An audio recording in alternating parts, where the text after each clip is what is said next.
A paz do Senhor, meus queridos e amados irmãos em Cristo Jesus. Estamos para mais uma pré-aula do sistema virtual aqui do setor do bairro Mapim, que nós temos como pastor responsável o pastor Ismael Nazário, juntamente com a sua digníssima esposa, irmã Luzia. E nós temos também como superintendentes da Escola Bíblica Dominical, evangelista Valmir, juntamente com o presbítero irmão Marco Ledesma.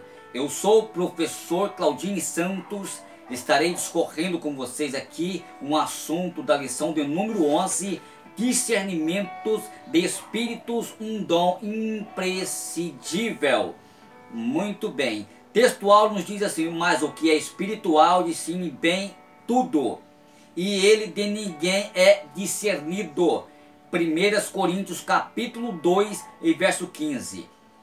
A verdade prática, ela nos diz assim: o discernimento de espíritos é um dos dons espirituais concedido aos crentes em Jesus.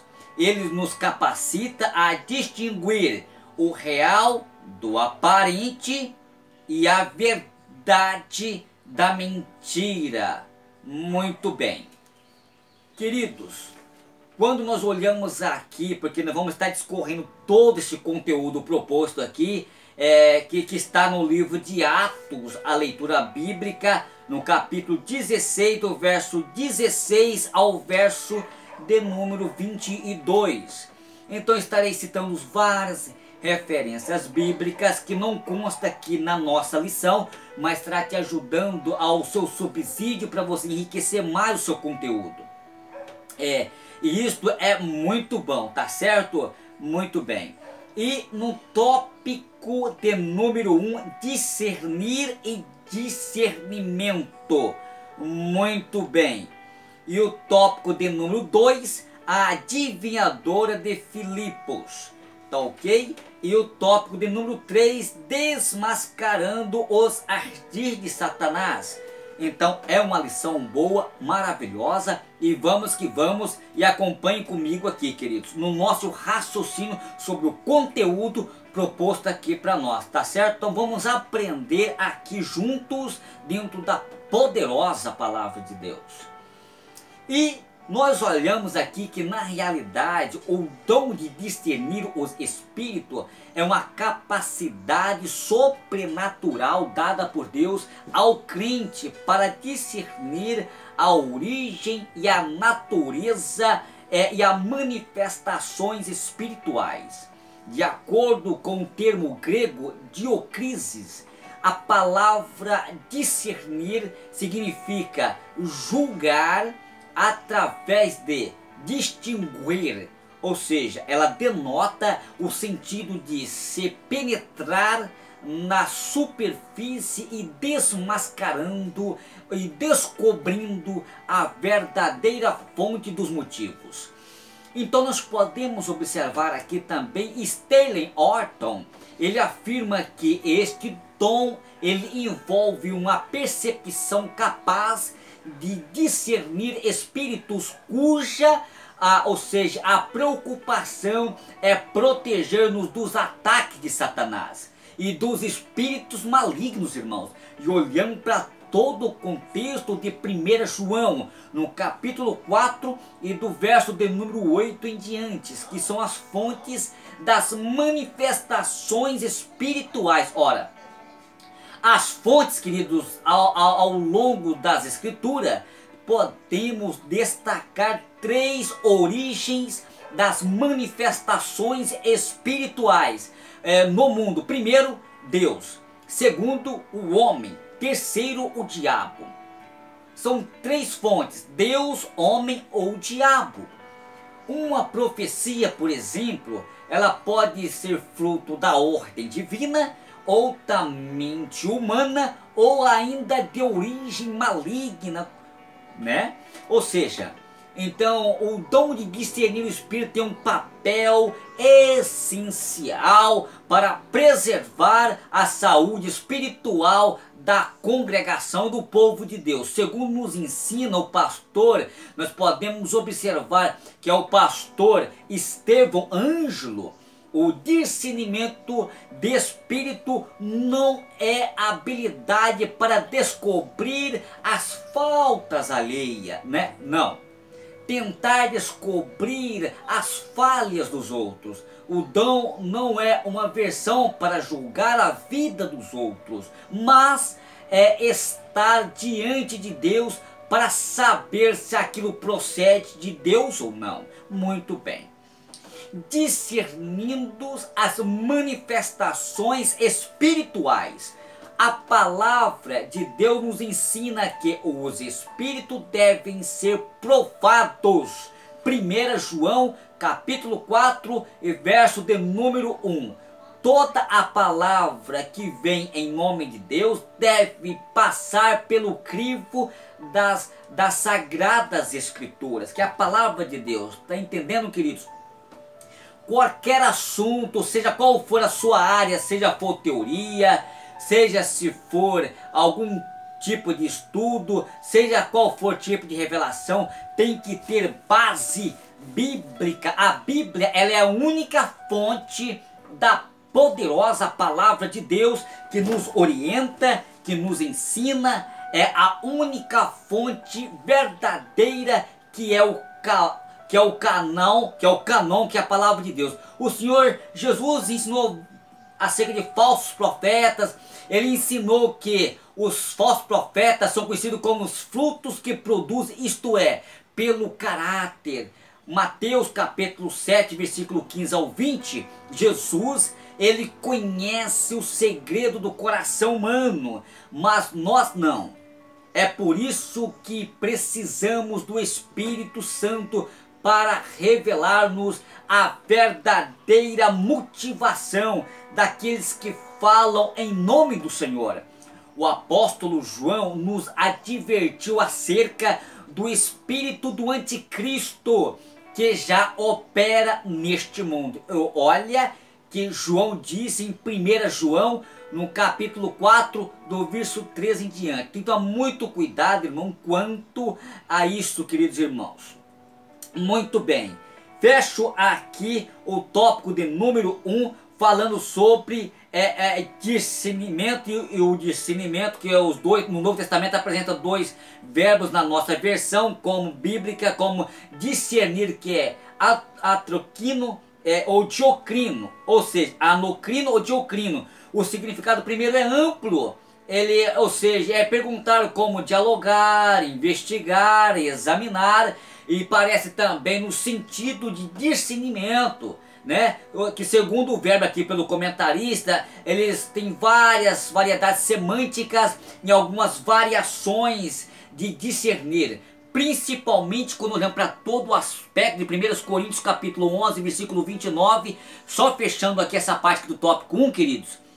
O substantivo discernimento, o termo grego é diocrísis, que eu acabei de citar aqui anteriormente, e só aparece 3 vezes no Novo Testamento, e cada uma delas significa, tem um significado diferente, uma vez que o sentido obriga ao julgamento, como está em Romanos no capítulo 14, verso 1, que é o proposto pelo comentador aqui da nossa lição.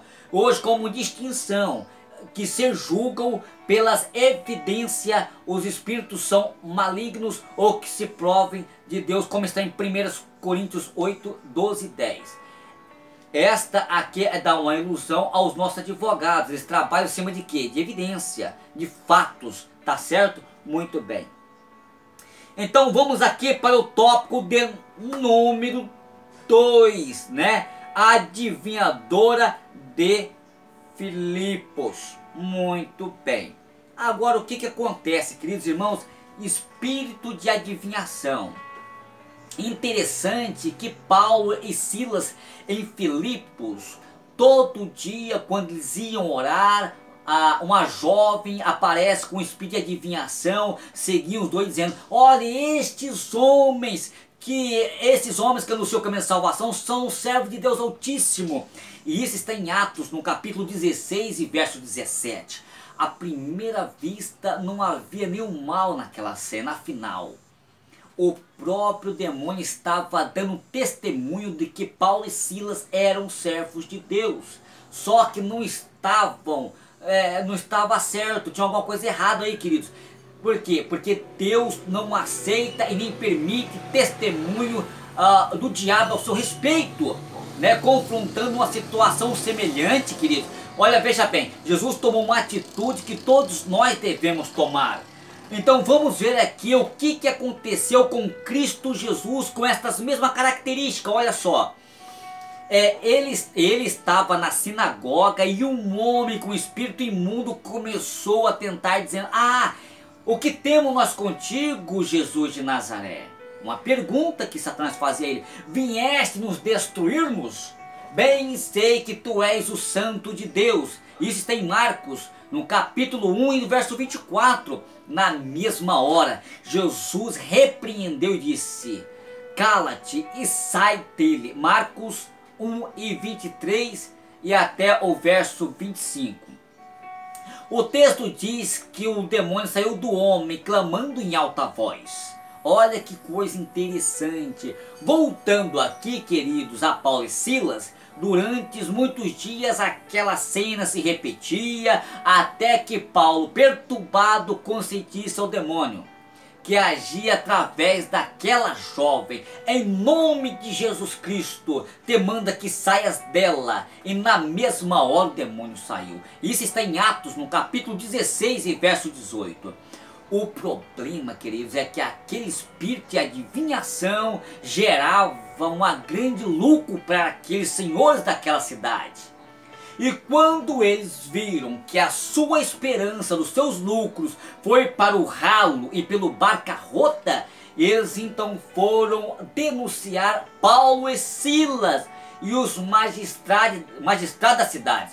E os servos de Deus foram presos e açoitados, mas não perderam a fé. E o texto nos diz que mesmo presos, com os pés amarrados no troncos, eles oravam e cantavam hinos a Deus.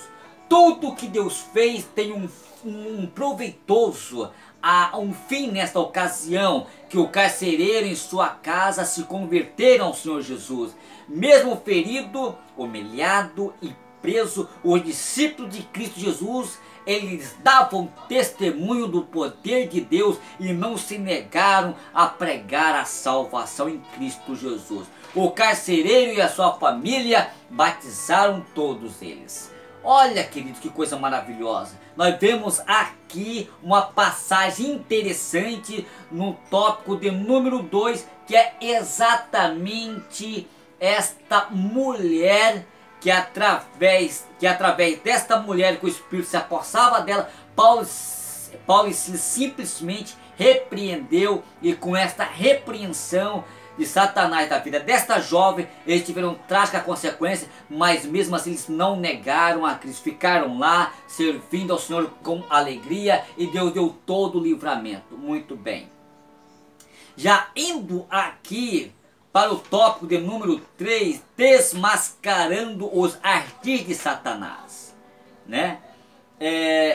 Olha que coisa interessante, querido. Quando nós olhamos para todo esse aspecto, nós podemos observar aqui, queridos irmãos, algo extraordinário. Vale a pena nós sofrer por amor de Cristo? Com certeza vale sim, né? Com certeza vale, mas é preciso estar na presença de Deus. Mas olhamos aqui para toda essa característica aqui, o que nós podemos observar? Nós podemos observar aqui uma das características importantes. Quando nós olhamos aqui para o tópico de número 3, ainda terminando aqui observando aqui o tópico número 3, desmascarando aqui os ardis de Satanás. Isto só é possível através dos objetivos dos dons espirituais. Primeiro, promover a unidade no corpo de Cristo, como está em 1 Coríntios capítulo 12, verso do 1 ao 12 ao 13. Segundo, promover a diferença e a funcionalidade dos membros do corpo de Cristo, como está em 1 Coríntios no capítulo 12 e verso 14. ao 16 se estende até o 27. E a outra coisa interessante é que a natureza e a operacidade dos dons espirituais. Quais? As natureza, operacidade dos dons espirituais, né? O propósito do Evangelho de Cristo é demonstrar o poder de Deus e a sabedoria aos homens. Mas para que isto são chamados tanto judeus como gregos, reconciliando a Cristo, ele recebe o poder de Deus, sabedoria de Deus, como está em 1 Coríntios capítulo 1, verso 24. Os dons são necessários à igreja hoje, não é simplesmente necessário à igreja primitiva, queridos, mas certamente são necessários enquanto a igreja estiver aqui na terra. Por esta razão, precisa que busquemos para que a igreja seja fortalecida na fé e na esperança. 3 classes de dons espirituais são manifestadas em 1 Coríntios capítulo 12, do verso 8 ao 10. Primeiro, os dons de saber, que é o dom de segundo, os dons de poder, e o terceiro, os dons de elocução. Os dons de revelação são 3: a palavra, a sabedoria e a palavra da ciência e o discernimento de espírito. Esses 3 dons revelam-se a sabedoria de Deus de modo sobrenatural. São habilidades concedida pelo Espírito Santo para compreender a essência e o propósito das coisas, para que, discernindo as circunstâncias relacionadas a pessoas, que cada um desses dons merece um estudo à parte, que é exatamente o que nós relatamos aqui sobre o dom de discernir os espíritos. Muito bem, e tem os dons de poder, que é os dons da fé, os dons de cura e operações de maravilha. Então os dons de locução, que é o quê? Que é o dom de profecia, variedade de línguas e interpretação de línguas estranhas. Isso está em algumas características importantes, mas nós vamos ficar somente aqui, queridos, no dom de discernir o Espírito. Se você não tem, busca a Deus, porque Deus pode te dar. Esses dons não é para o mundo, esse dom é para você que é cristão, é para você que é crente, que é um homem, que é uma mulher de Deus. Se você não tem, você pode buscar e pode receber. Todo crente, ele pode buscar e pode receber o dom de discernir o Espírito, tá bom, querido? Eu fico aqui nesta aula tão resumida e quero trazer para vocês algumas lições antigas que podem nos ajudar nesse conteúdo da nossa lição desse trimestre. Nós temos a lição aqui em Efésios, né, que aqui fala sobre a igreja e as regiões celestiais. Muito boa essa revista aqui, tá ok? De 1999. Nós também temos uma outra revista aqui também sobre, se quer aprender sobre os dons espirituais, nós temos aqui também no segundo trimestre de 2014. Muito boa esta revista aqui, tá ok? Nós também temos uma revista que muito nos ajuda nessa lição desse trimestre, que já está findando, né? Anjo, uma perspectiva bíblica e atual, que é o primeiro trimestre de 1997. Uma lição muito rica e maravilhosa. Nós também temos aqui as doutrinas bíblicas. E na lição de número 11, nós vamos falar também aqui sobre os dons espirituais. É para enriquecer. Nós podemos estar buscando subsídios nas lições antigas da CPAD. Queridos, fico aqui nesta aula tão resumida e um abraço a todos vocês do fundo do meu coração. Se você não se inscreveu no canal, se inscreve. Você estará me ajudando não somente a mim, mas o canal do Setor Mapim, e me incentivando a gravar os demais vídeos também. Um abraço a todos vocês, para os obreiros da Comademate, que é a Convenção Geral dos Ministros da Assembleia de Deus do Estado de Mato Grosso. Um abraço para o nosso apóstolo, pastor Sebastião Rodrigo de Souza, juntamente com a sua digníssima esposa, irmã Nilda. que Deus possa preservar vocês e dar muita saúde em Cristo Jesus. Deus abençoe a todos vocês, a paz de Cristo. Até a próxima, se Deus nos permitir.